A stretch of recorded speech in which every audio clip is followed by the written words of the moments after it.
The tarmac was melting, the lawns were all brown. A strange baking silence had gripped every town. The wireless was playing that new ABBA song, while the sun in the heavens beat fiercely and long. No rain had been seen since the middle of May, and the reservoirs shrank a bit more every day. The government panicked and put out a guide: please bathe with a friend and keep water inside. The gardens were drooping, the roses were dry, and suddenly down from a shimmering sky came billions of greenfly, a massive green cloud that coated the hedges and buzzed very loud. They munched on the cabbage, they ruined the peas, they blanketed bushes and choked up the trees.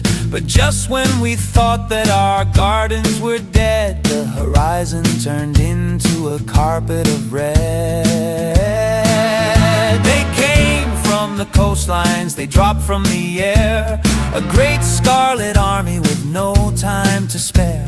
The ladybirds landed on fences and walls, on cars and on buses and shopping arcade stalls. The entomologists calculated the host, 24 billion had packed out the coast.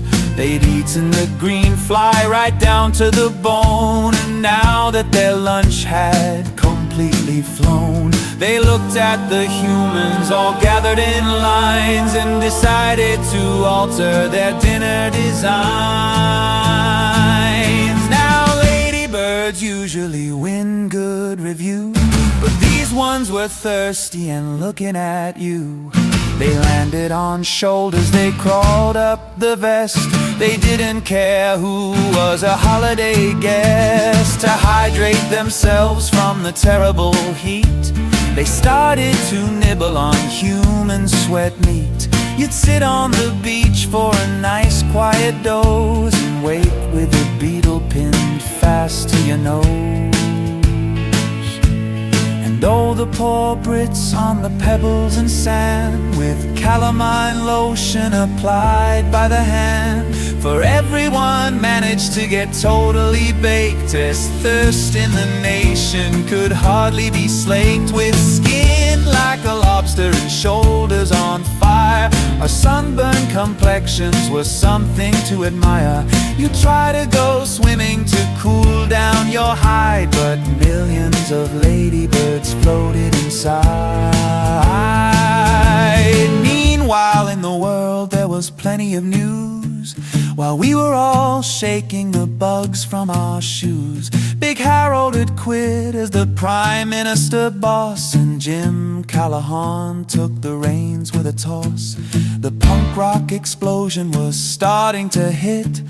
The Sex Pistols swore and caused quite a fit, while Elton and Kiki were topping the chart. Don't Go Breaking My Heart was in everybody's heart.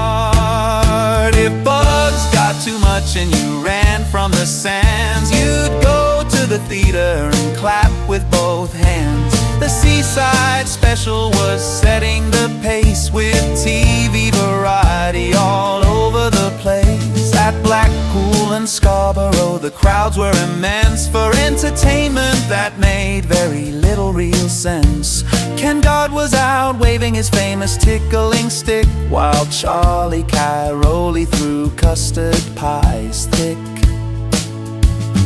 Are you being served? Cast arrived on the shore. John Inman and Molly left fans shouting more, while Rod Hull and Emu were causing a scene. The maddest performers the stage had ever seen. Young Freddie Starr shocked them all down in Borman. Larry Grayson gave the crowds his camp truth, while Basil Brush yelled out his boom boom with pride, as thousands of ladybirds scurried outside.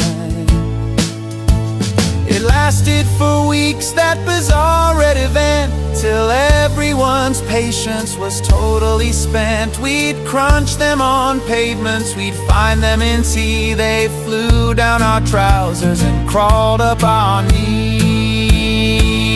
But then in September, the clouds gathered round, and wonderful rain started hitting the ground.